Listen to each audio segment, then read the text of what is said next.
ETF index mutual funds నేర్చుకుని stock మార్కెట్లో రాణించాలనుకుంటున్నారా? వెంటనే ఈ నెంబర్కి కాల్ చేయండి. నమస్తే, welcome back to Suman TV. ప్రస్తుతం మనతో పాటు ఉన్నారు consumers affairs committee chairman Mandri Krishna Reddy garu. నమస్తే సార్. నమస్తే అమ్మా. సో డ్వాక్రా గ్రూప్స్ గురించి మనం కొన్ని వీడియోలు చేసాం గతంలో. మళ్ళీ ఏపీ ప్రభుత్వం కొత్తగా ఇంకొకటి తీసుకొచ్చింది, కొత్త యాప్ను కూడా క్రియేట్ చేశారంట. ఒకసారి ఆ వివరాల్లోకి వెళ్తే సార్. డ్వాక్రా మహిళలు ప్రపంచవ్యాప్తంగా మహిళలకు ఒక సాధికారత సాధించగలిగేటువంటి ఒక గొప్ప గ్రూప్ ఇది. అంటే ఇది ఆంధ్రప్రదేశ్లోనే మొట్టమొదటి ప్రారంభమైంది. తర్వాత భారతదేశానికి అందరికీ ఇది విస్తరించబడింది. చంద్రబాబు నాయుడు గారు మొట్టమొదట ముఖ్యమంత్రిగా ఉన్నప్పుడు ఇది ప్రారంభించడం జరిగింది. అంటే ఒక ఊళ్ళో ఉండేటువంటి మహిళలంతా కూడా ఒక 10 మంది కలిపి ఒక గ్రూప్గా ఏర్పడి వాళ్ళు కొంత డబ్బుని పోగు చేసుకొని, వాళ్ళ యొక్క పొదుపు చేసుకున్న డబ్బులంతా పోగు చేసుకొని బ్యాంకులో అకౌంట్ ఓపెన్ చేసుకుని దాంట్లో వేసుకుంటే వాళ్ళు వేసిన డబ్బుకి 2 నుంచి మొదలు పెడితే 10 దాకా, ఒక్కోసారి చాలా అంతకన్నా ఎక్కువ మొత్తంలో కూడా వాళ్ళకి తక్కువ వడ్డీకు ఉండేటువంటి విధంగా అప్పులు ఇచ్చే పద్ధతిని అటు బ్యాంకులు ఎంకరేజ్ చేశాయి, ఇటు ప్రభుత్వాలు కూడా ఎంకరేజ్ చేశాయి. ఆ రకంగా తక్కువ వడ్డీతో వచ్చినటువంటి డబ్బుతోటి వాళ్ళు ఏదైనా ఒక వ్యాపారం చేసుకోవడం, పాడి పరిశ్రమ పెట్టుకోవడం కానీ, లేకపోతే కోళ్ళ పెంపకం చేసుకోవడం కానీ, లేకపోతే ఇంకా ఏదైనా వాళ్ళు చీరల బిజినెస్ చేసుకోవడం, రకరకాల పద్ధతుల లోపల కుటీర పరిశ్రమలు కూడా చాలా ఉంటాయి గ్రామీణ ప్రాంతాల్లో. వాటిని చేసి ఆ ఉత్పత్తులు తయారు చేసి వాటిని తీసుకెళ్లి టౌన్లలో అమ్ముకోవడం కానీ, ఇలా రకరకాలుగా చేశారు. ఆ ఉత్పత్తులు అమ్మడానికి కూడా కొన్ని ప్రత్యేకంగా తరుణి అని చెప్పి ఒక ప్రత్యేకమైనటువంటి స్టాల్స్ కూడా ఏర్పాటు చేసి అట్లా కూడా చేశారు. ఇది చాలా సక్సెస్ఫుల్గా జరిగింది. అంతకుముందు ఊరికే పల్లెటూరులో ఉండే మహిళలు అంటే వాళ్ళకి పెద్దగా ఆదాయ అవకాశాలు లేవు కాబట్టి వనరులు, భర్త చాటు భార్యలుగానే బతికేటువంటి వాళ్ళు, వ్యవసాయానికి వెళ్ళేవాళ్ళు, అంతవరకే వాళ్ళ జీవితం గడిచేది. కానీ ఒక్కసారి డ్వాక్రా ఉద్యమం బాగా డెవలప్ అయిన తర్వాత వాళ్ళు భర్తల కన్నా ఎక్కువ సంపాదించగలిగే పరిస్థితి, కుటుంబానికి వాళ్ళు పూర్తిగా వాళ్ళు అండగా నిలబడగలిగే పరిస్థితి, సాధికారత సాధించే పరిస్థితి లోపల వాళ్ళు తమ జీవితాన్ని మర్చుకోగలిగారు. కోట్లాది మంది జాయిన్ అయ్యారు దీంట్లో.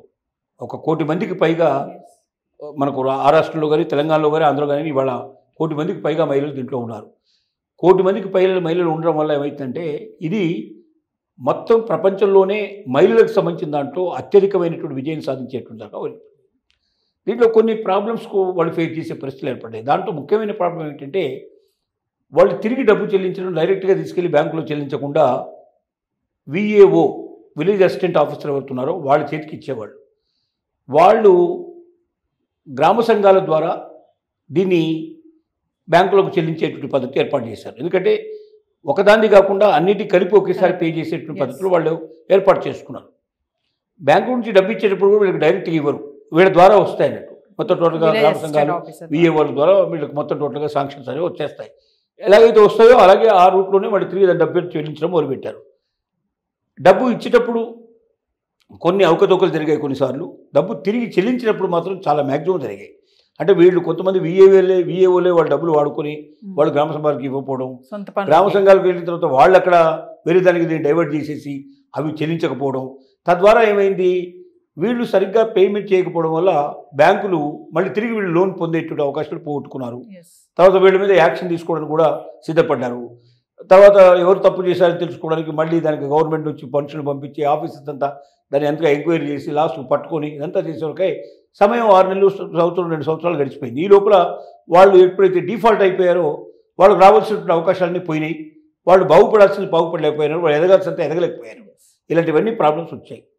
ఈ ప్రాబ్లమ్స్ అన్నిటికీ చెక్ పెట్టేట్టుగా ఇప్పుడు ఆంధ్రప్రదేశ్ గవర్నమెంట్ ఏం చేస్తుందంటే ఒక ప్రత్యేకమైన యాప్ను తయారు చేస్తుంది. ఈ యాప్లోకి వెళ్ళి వాళ్ళు సులభంగా ఎవరికి వాళ్ళే డబ్బులు పే చేసుకోవచ్చు. అంటే మళ్ళీ విఏను కన్సల్ట్ చేయడం కానీ వేరే ఎవరిని కన్సల్ట్ చేయాల్సిన అవసరం లేదు. డైరెక్ట్గా నేరుగా అది బ్యాంక్కి వెళ్ళిపోయేటట్టుగా ఆ సిస్టమ్ తయారు చేశారు. ఇది యాప్ను కూడా ఓపెన్ చేసుకోవడం కానీ దాంట్లో పంపించుకోవడం కానీ చాలా సులభతరైనట్టుగా వాళ్ళకి తగిన ట్రైనింగ్ ఇచ్చేసి ఏ ఇబ్బంది పడకుండా ఆ డ్వాక్రా మహిళలే వేరే వాళ్ళ సహాయం లేకుండా వాళ్ళు కానీ ఇది పంపించుకోగలిగే పరిస్థితిని క్రియేట్ చేశారు. దీనివల్ల ఈ సమస్యలన్నీ పోతాయి. నేరుగా బ్యాంకు డబ్బులు వెళ్ళిపోతాయి. తర్వాత బ్యాంకులు కూడా వాళ్ళు ఎప్పుడైతే ఇన్ టైంలో పే చేశారో వాళ్ళు డిఫాల్ట్లో పెట్టకుండా వాళ్ళకు మరింత సాయం చేసేందుకు సిద్ధపడతారు. తద్వారా ప్రతి ఒక్క మహిళ ఎదగడానికి అవకాశం ఏర్పడుతుంది. ఈ రకంగా కష్టతరమైన జీవితం నుంచి వాళ్ళని సులభతరం తీసుకొచ్చి మహిళల సాధికారికత మరింతగా ఎక్కువగా సాధించేందుకు ఇది అవకాశం ఏర్పడుతుంది. ఏది ఏమైనప్పటికీ డ్వాక్రా మహిళల అభివృద్ధి మాత్రం, కృషి మాత్రం ప్రపంచమంతా కొనియాడింది. అనేక దేశాల్లో కూడా ఈ సిస్టమ్ని చాలామంది అప్రిషియేట్ చేశారు. చాలామంది అంతర్జాతీయంగా కూడా వెళ్ళి వాళ్ళ ప్రొడక్ట్స్ అమ్ముకోగలిగే స్థితికి వచ్చారు. అక్కడ కూడా ఎగ్జిబిషన్స్లో పార్టిసిపేట్ చేస్తున్నారు.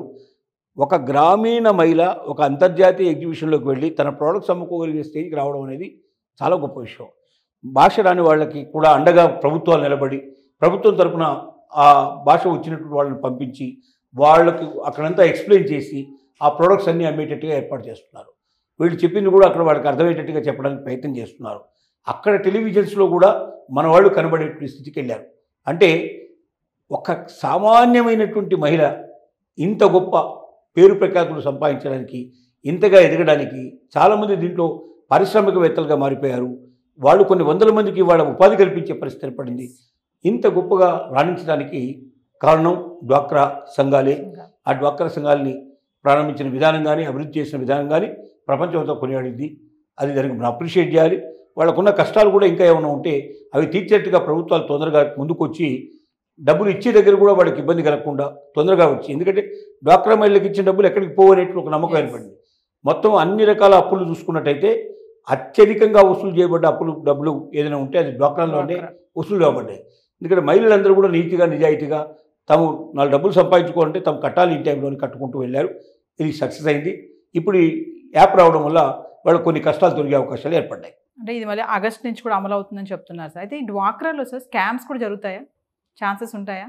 అంటే స్కాములు అంటే సరిగ్గా జరిగేది ఏంటంటే వీళ్ళకి డబ్బులు ఇవ్వకుండా కొంతమంది వీళ్ళ పేరు మీద తీసుకొని కొన్ని రోజులు జరిగాయి. ఎట్లా అంటే కొన్ని బ్యాంకుల్లో మోసాలు చేసి ఒక డ్వాక్రా సంఘాలు తీసుకున్నట్టుగా దొంగ సంతకాలు పెట్టి చేసేసి వీళ్ళ పేరు మీద కొంతమంది తీసుకున్నట్టు మోసం చేశారు. తర్వాత మోసాలు బయటపడ్డాయి.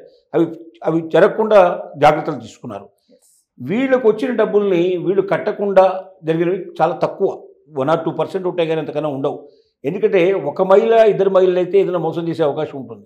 10 మంది 25 మహిళలు పెరుగుతున్న కొద్దీ, కుటుంబాలు పెరుగుతున్న కొద్దీ ఆ సమస్య తగ్గుతుంది.